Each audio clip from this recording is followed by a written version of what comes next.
다니엘은 총 12장의 짧은 책인데요. 예수님이 오시기 600년 전, 정확히 주전 605년에 바벨론 당시 세계 최고의 제국이 이스라엘 예루살렘을 침공합니다. 결국은 예루살렘이 공중분해돼서 다 망해버리는데 3번에 걸쳐서 침공을 합니다. 첫 번째가 주전 605년이고 두 번째가 그로부터 몇 년 후인 주전 597년, 또 마지막 586년도에 침공해서 완전히 예루살렘이 다 망해버립니다. 남유다는 국가 존재가 사라집니다. 그 중에 첫 번째의 바벨론이 예루살렘을 침공했을 때 포로로 끌려간 사람이 오늘 이 다니엘과 3명의 친구입니다. 두 번째 포로로 끌려간 사람은 우리가 얼마 전에 살펴봤던 에스겔이고, 세 번째는 다 망해버렸어요. 4명의 젊은이가 그래서 포로로 끌려갔는데 그들이 서 있는 곳은 안락한 집안이나 우리가 지금 예배드리는 이 교회 같은 그런 포근한 성전이 아니었습니다. 나를 이해해주고 내 마음을 알아주는 사람도 거의 희박합니다. 그런 사람이 어디 있겠습니까? 이 책의 시작부터 마지막 12장까지는 그들이 서 있는 스테이지, 무대를 우리에게 보여주는데, 그 무대는 그 바벨론 제국의 왕실입니다. 포로인데 그 왕실에 끌려가서 그들이 서 있는 곳이 처음부터 마지막까지 참 공교롭게도 아마 유일한 성경에 있는 책이 아닐까 싶은데, 스테이지가 처음부터 마지막까지 왕실입니다. 그들이 요구하는 것보다, 거기에는 그들이 난 이것도 필요하고 이것도 갖고 싶고 그런 게 있지 않겠습니까? 그렇게 그들이 요구하는 것보다 그들에게 요구하는 것들이 훨씬 많이 있는 곳입니다. 우리들 삶도 이와 비슷한 경우들이 많이 있죠. 내가 하고 싶은 것보다, 내가 누리고 싶은 것, 내가 갖고 싶은 것보다 세상이 나에게 요구하는 것에 맞춰 살기에 참 바쁜 시대를 살고 있습니다. 여러분들 몇 시까지 일을 해야 되고, 손님이 오면 이렇게 대해야 되고, 또 이런 상황에서는 이렇게 해야 되는 매뉴얼이 있고, 세상이 여러분들에게 요구하는 것들이 참 많이 있습니다. 하루는 바벨론 왕이 이스라엘 잡혀오는 포로 중에서 특별히 왕족, 오늘 3절 말씀에 왕족과 귀족 중에 쓸만한 사람들을 선별해서 왕궁에 설만한 최고 인재를 뽑아오라고 명령을 합니다. 그러니까 왕궁에 설만한 최고 인재. 이강천 집사님이 고개를 끄덕, 이건 안 돼. 한번 그러면 퀄리파이 된 조건을 성경에서 한번 볼까요? 먼저는 신체가 괜찮아야 됩니다. 신체가 흠이 없고 건강해야 됩니다. 두 번째는 용모가 괜찮아야 됩니다. 외모가 근사해야 됩니다. 세 번째는 또 거기에다가 머리도 좋아야 됩니다. 마지막 4번째는 교양이 있어야 됩니다. 한 나라의 정치 지도급 인사가 될 만한 제목을 당시 포로로 끌려간 사람 왕족 가운데 뽑았던 이유는 당시 제국이 관할하고 있는 모든 지역을 효율적으로 통치하기 위한 하나의 방안이었을 겁니다. 여튼 이런 사람을 뽑아오라 했는데 4명이 뽑혔습니다. 오늘로 하자면은 왕실에 입회하는 행정고시를 본 거죠. 한국으로 치면 행정고시에 합격을 아주 수석으로 한 4명의 사람, 젊은 소년들이 다니엘과 3명의 친구들입니다. 우리도 이런 요구를 받습니다. 세상에서 누가 딱 떼고 디테일하게 이런 요구를 직접적으로 하는 경우가 드물지는 모르겠지만, 여러분들이 잠재의식 속에서는 이런 세상의 디맨드 요구에 맞추기 위해서 부단히 노력하는 모습들을 저는 많이 보게 됩니다. 신체가 건강해야 되고, 짐에 가서 막 운동도 하죠. 또 용모도 준수해야 되고, 얼굴 피부 마사지도 하고, 그리고 가꾸기도 하고, 또 머리도 좋아야 됩니다. 또 교양도 있어야 되고, 문화생활도 즐길 줄 알아야 됩니다. 세상이 우리에게 요구하는 것들이 우리들도 참 많이 있습니다. 근데 이런 요구가 상당히 로얄급입니다. 왕실급입니다. 사람들이 바라보는 내 수준의 레벨 자체가 이렇게 세상이 요구하는 거에 맞추고 싶다는 급 자체가 상당히 오늘 이 말씀과 흡사하게 우리들도 로얄급의 요구를 암암리에 받고 또 거기에 맞춰 분주하게 살아가는 경우들이 많이 있습니다. 그런데 여러분들, 그들의 무대는 왕실이었지만 엄밀하게 말해서 그들의 신분은 여전히 포로였습니다. 그러니까 왕실의 스테이지에 서 있지만 그들의 신분은 포로였습니다. 엄밀히 이걸 말해서 그들은 이름을 붙여보자면 로열 포로였습니다. 로얄에 서 있지만은 그러니까 왕실, 로얄은 왕실이잖아요. 그 왕실 왕족이지만은 서 있지만은 그들의 신분은 부인할 수 없게 포로였습니다. 왕실은 오늘 본문에 그들에게 세 가지 요구를 합니다. 세 가지의 변신을 요구를 하는데 그 첫 번째가 교육입니다. 오늘 4절에 그들에게 갈대아 사람의 학문과 언어를 가르치게 하였고, 영어 성경으로는 Language and Literature of the Babylonians, 그러니까 바벨론 스타일의 학문, 영어 성경은 Literature, 그러니까 문학입니다. 이공계는 아닌 거죠.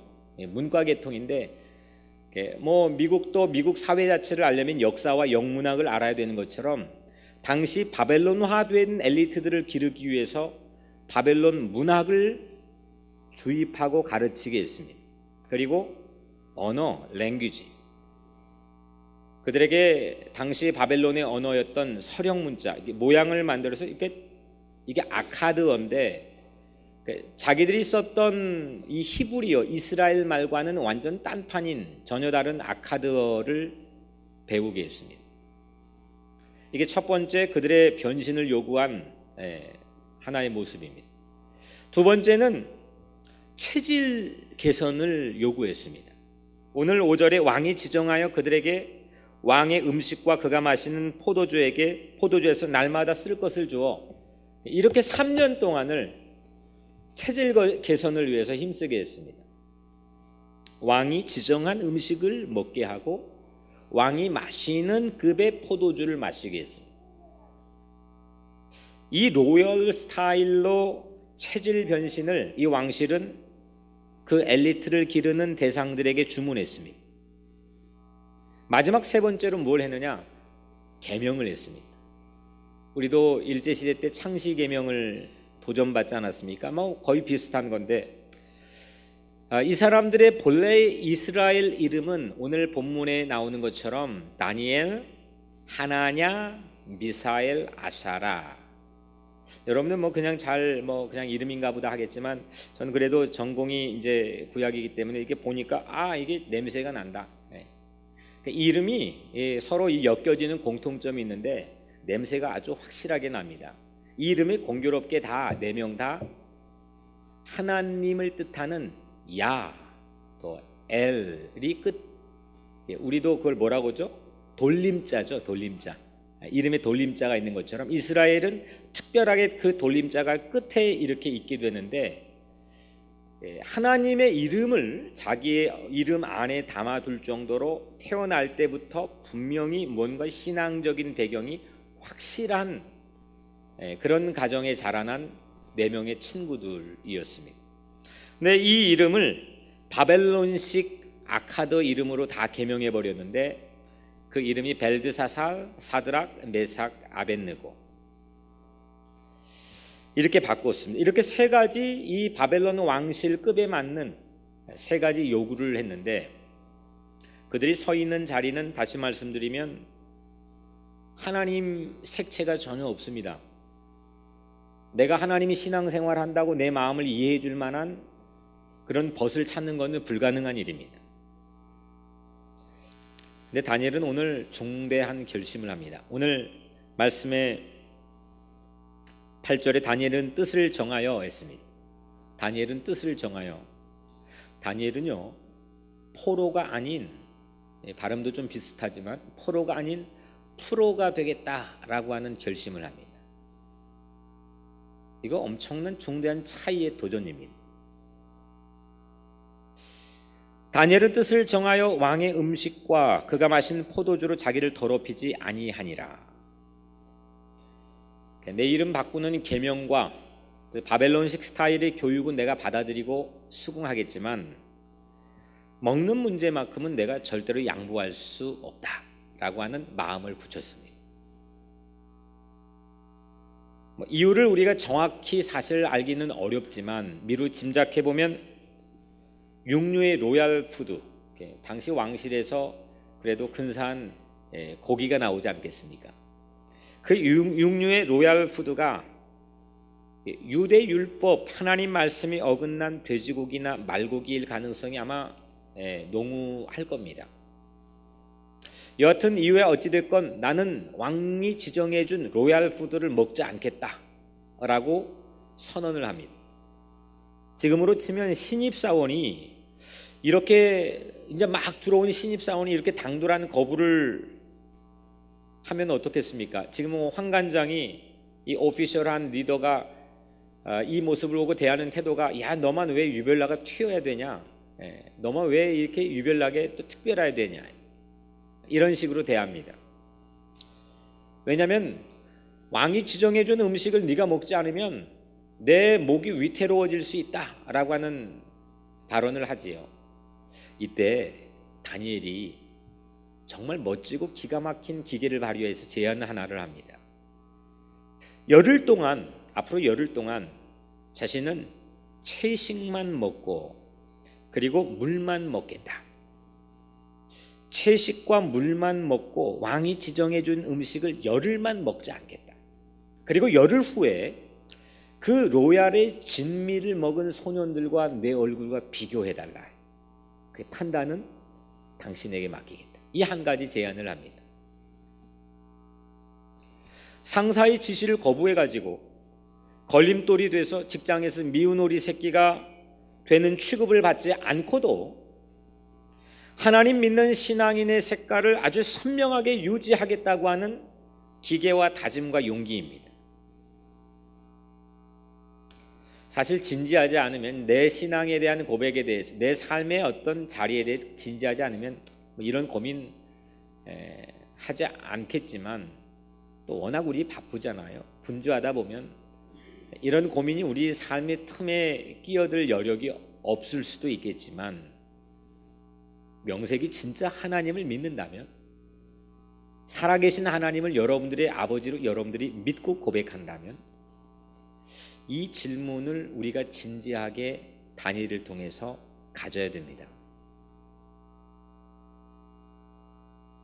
우리는 직업인으로 살면서 여러분들 다 밖에 나가서 직장인을 가졌었거나 아니면 지금 직장에 다니는 직업인으로 살 겁니다. 아이를 키우는 육아하는 엄마도 사실은 그 일을 하나의 중요한 하나님이 주신 콜링이 있는 잡으로 생각해야 됩니다. 근데 이 직업인으로 살면서 어떻게 포로 의식에서 벗어나 일터를 내 가지고 있는 삶의 자리를 바꿀 수 있는 프로로 살 수 있을까? 세상의 치열한 삶의 현장에서 세상 방식으로 살기를 강요받을 때가 있습니다. 자식 교육하는 육아하는 엄마들도 이 자식을 교육하는 방법이 얼마나 다양한지 얼마나 관심들이 대단한지 한국 엄마들 정말 열정들이 대단합니다. 그런데 세상 방식으로 내 이 아이를 어떻게 키우는 거에 대해서 세상은 어마어마하게 우리에게 챌린지해 옵니다. 직장에 가면 하나님이 하자도 꺼내지 않죠. 내가 신앙생활을 한다고 나를 인정해주거나 칭찬해주거나 배려해주거나 봉급을 올려주는 것도 아니고 승진을 시켜주는 것도 아니고 도리어 나에게 해가 올 때고 참 많이 있습니다. 이렇게 자유하고 당당하고 담대한 사람의 모습은 어떠한 모습일까?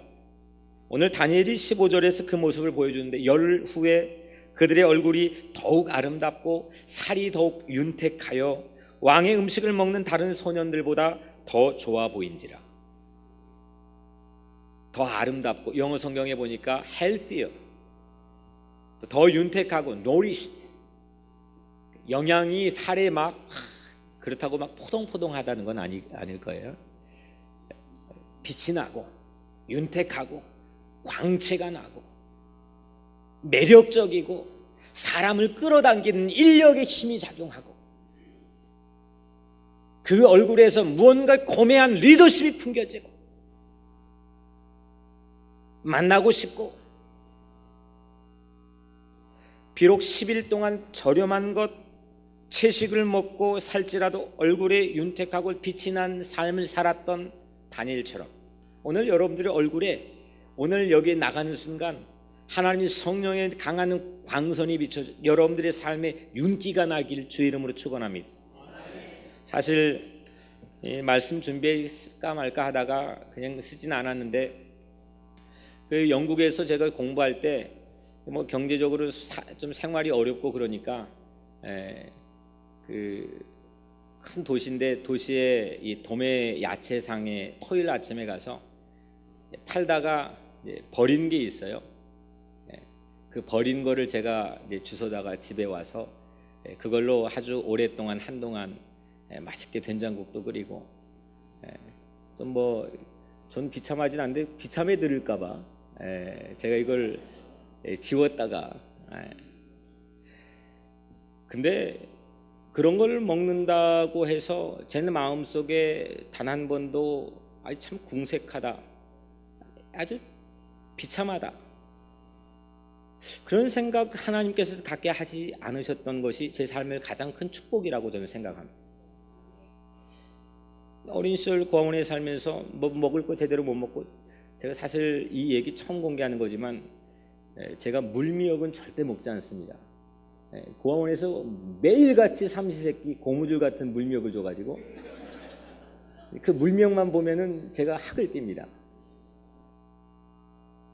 그런데 그렇게 이 군대에 보내는 당시 정부미보다도 2급이 낮은 아주 그냥 떡밥이 되는 밥을 고아원에 주거든요. 그것도 없어가지고 못 먹던 시절인데도 단 한 번도 내 인생, 내 가문이 비굴하고 비참해가지고 내 인생이 왜 이리 됐노라고 생각해 본 적 없는 것이 제 인생의 가장 큰 축복이라고 저는 생각합니다. 저는 오늘 여러분들에게 도전하고 싶습니다. 오늘 이 기가 막힌 기계와 아이디어를 다니엘이, 그것도 왕실에서 과감하고 용기 있게 상사의 목이 달아날지는 모르는 그런 위급한 상황에서도 난 교육도 받고 계명도 하겠다, 하지만 이건 절대로 하지 못하겠다 라고 말할 수 있었던 중요한 측면을 볼 수 있었던 안목은, 다니엘은 한 가지, 왕이신 하나님을 믿었기 때문입니다. 바벨론 제국보다 더 큰 세상 모든 걸 창조하시고 모든 걸 주관하시는 하나님, 나의 왕이신 하나님을 믿고 감사하며 바라봤기 때문에 그가 서 있는 스테이지가 어디일지라도 그는 포로가 되지 않고 프로로 살았습니다. 오늘 우리 한번 프로가 되는 인생 꿈꿔보면 어떻겠습니까? 아멘? 세상 나가서 여러분들 실력 어떨지는 모르겠지만, 여러분들 잘해도 주변에서 뭐라 하고 못해도 뭐라 하는 이 심각한 경쟁 시스템 안에서 근사하게 사람들에게 매력과 빛을 줄 수 있는 그런 프로페셔널한 하나님의 로얄 패밀리로 여러분들 살게 되기를 주님의 이름으로 간절히 축복합니다. 이 세대가 더욱 크면 하나님 포기하는 것이 자연스러운 것이고, 이 세대가 큰데, 이 세대 학벌이 더 큰데 당연히 하나님은 이류죠. 그건 내추럴한 겁니다. 반면에 하나님이 더 크면 이 세대 정도 잠깐 포기할 수 있는 용기, 그건 내추럴한 겁니다. 특별히 뭐 순교할 까고 뭐 이런 게 아닙니다. 뭐가 더 여러분들에게 크냐?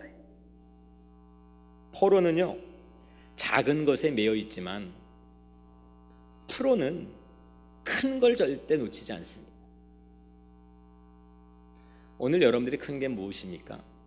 여러분은 포로입니까? 프로입니까? 오늘 1장 서문은 로얄 포로에서 벗어나 로얄 프로가 되는 다니엘 인생의 중요한 방법론을 하나 우리에게 알려줍니다. 어떻게 할 거냐 그러면 그게 1절과 2절의 차이입니다. 제가 잠깐 읽어드리면 1절과 2절이 이렇습니다. 유다 왕 여호와킴이 다스린 지 3년이 되는 해에 바벨론 왕 느부갓네살이 예루살렘에 이르러 성을 에워쌌더니, 여기까지 1절입니다. 2절에 주께서 유다 왕 여호와킴과 하나님의 전 그릇 얼마를 그의 손에 넘기시매, 똑같은 사건입니다. 주전 605년에 있었던 사건입니다. 이제 가을을 지나 겨울을 앞두고 있던 시점의 사건입니다. 몇 개월 동안 주변 예루살렘의 성을 바벨론 제국 왕까지 함께 호위해서 포위하고 있었습니다. 똑같은 사건입니다. 근데 이걸 보는 시각은 차이가 있습니다. 1절은 바벨론 왕 느부갓네살이 예루살렘 성에 이르러서 에워쌌습니다. 하지만 2절은 이 모든 사건이 주님께서 유다 왕 여호와킴과 하나님의 전 그릇 얼마를 이 바벨론 왕의 손에 넘겼다고 역사적인 해석을 합니다. 이거는 신문 기자가 기사를 쓸 때도 어떤 컬러와 어떤 이데올로기를 갖고 있느냐에 따라서 그 글의 컬러가 바뀌어지는 것처럼 이 1절과 2절 안에 다니엘이 이 정도 시간의 측면을 볼 수 있는 차이의 시각을 갖고 있다면 그 이후에 12장까지는 그렇게 살 수밖에 없는 거구나. 이건 내추럴한 파워구나. 이걸 우리가 알게 됩니다. 오늘 1절은 바벨론 왕이 예루살렘을 포위해서 포로로 끌고 갔다면 2절은 하나님이 이스라엘을 바벨론에게 준 겁니다. 결국 지금 우리가 살고 있는 세상이 사람의 역사입니까? 하나님의 역사입니까? 여러분들이 아무리 어렵고 힘들고 사망이 음침한 골짜기를 다니면서 억울하고 배통 터지는 그런 삶의 자리에 있을지라도 그게 사람의 역사입니까? 하나님의 역사입니까? 그 여러분들 각자 인생을 주관하시는 분이 세상의 주권자입니까? 세상의 권력자입니까? 하나님입니까? 다니엘은 우리를 향해서 이걸 도전해오고 있습니다. 마지막으로 다니엘의 가장 큰 열매 하나를 말씀드리고 말씀을 마치겠습니다. 이렇게 살았던 다니엘의 가장 큰 삶의 열매는 우리가 잘 아는 동방 박사들입니다. 마태복음 2장에 보면 헤롯 왕 때 예수께서 유대 베들레헴에서 나심에 동방으로부터 박사들이 예루살렘에 이르러 말하되 유대인의 왕으로 나신 이가 어디 계시냐? 우리가 동방에서 그의 별을 보고 그에게 경배하러 왔노라. 아멘. 다니엘의 분명한 목표가 뭐였냐면 바벨론 왕이 아니라 유대인의 왕이었습니다. 그는 실제 다니엘은 바벨론의 왕실에 살았지만 늘 그의 관심과 그의 마음과 그의 삶은 메시아의 나라에 살았습니다. 그걸 꿈꿨습니다. 실제로 다니엘 7장의 27절에 보면 그 메시아를 가장 확실하게 예언했던 그 한 장면을 소개하는데 나라와 권세와 온천한 나라들의 위세가 지극히 높으신 이의 거룩한 백성에게 붙인 바 되리니 그의 나라는 영원한 나라요 모든 권세 있는 자들이 다 그를 섬기며 복종하니라. 장차 오실 메시아 예수 그리스도에 대한 예언입니다. 그로부터 세계사에 나와 있는 제국 아시리아, 바벨론, 페르시아, 헬라 이 제국을 이 다니엘서에서 하나하나씩 환상 가운데 이야기하면서 기가 막히게 그들의 흥한 역사와 패망한 역사를 아직 오지도 않는 역사인데 예고합니다. 세상의 왕조, 세상의 아무리 근사한 제국도 우리가 역사 속에서 보면 그리 오래 가지 못합니다. 하지만 하나님의 왕국과 하나님의 나라는 영영이 영원토록 서 있는 걸 여러분들 믿으시길 바랍니다. 이 다니엘의 생각과 이 다니엘의 가치관으로 통치했던 삶의 자리, 이 다니엘의 신앙을 가졌던 전통이 그 다니엘이 살았던 동방의 바벨론 후손들에게 분명히 영향을 줬겠죠. 마태복음 2장의 동방 박사들이 살았던 그 별을 봤던 동방은 명백하게 오늘 다니엘이 살았던 유프라테스 티그리스 강의 유역입니다. 동방박사는 다니엘이 살았던 바벨론에서 왔습니다. 유대인의 왕이 어디 계시냐? 동방박사들이 물었거든요. 야, 이 유대인의 왕이 어디 계시냐? 그 유대인의 왕을 묻는 말투가 어떻게 바벨론에서 나올 수 있겠습니까? 그 유대인의 왕을 묻는 말투가 다니엘이 아니라고 한다면 어떻게 설명이 가능하겠습니까? 조상이 무엇을 선택하느냐에 따라서 후손의 관심이 달라지고 부모의 관심이 무엇냐에 따라서 자녀의 말투를 결정합니다. 여러분들은 어떤 말투와 어떤 스타일과 어떤 컬처를, 어떤 세상의 양식을 가지고 젖어 살고 있습니까? 포로입니까? 프로입니까? 다니엘은 바벨론 로열보다 왕이신 하나님의 로열로 살기를 원했습니다. 그래서 그는 왕이신 하나님 앞에서도 섰지만 바벨론 세상 왕 앞에서도 기계 있게 고립되지 않고 격리되지 않고 승승장구하면서 능력 있게 살아갈 수 있는 하나님의 자녀가 되었습니다. 이 담대한 용기로 사자굴에 들어가도 털끝 하나 상하지 않았고 그 친구들은 풀무불에 들어가도 머리카락 하나 상하지 않았다고 그 이야기가 전해집니다. 사랑하는 성도 여러분, 이 세대에 끌려다닌 포로에서 벗어나서 왕이신 하나님의 로열로 살기를 주의 이름으로 축복합니다. 하나님을 경외하는 것은 모든 지혜의 출발입니다. 가이사의 것이라면 그렇게 생각하면 가이사에게, 하나님의 것이란 믿고 생각하면 하나님께 우리의 모든 어려움과 신고와 수고하고 무거운 모든 짐의 인생을 맡깁시다. 하나님이 책임져 주십니다. 이때 교회 바깥에 있는 우리들의 바벨론 같은 직장에서도 측면을 보는 로열 프로가 되어서 여러분들 모두가 승리하는 삶을 살게 될 줄로 믿습니다.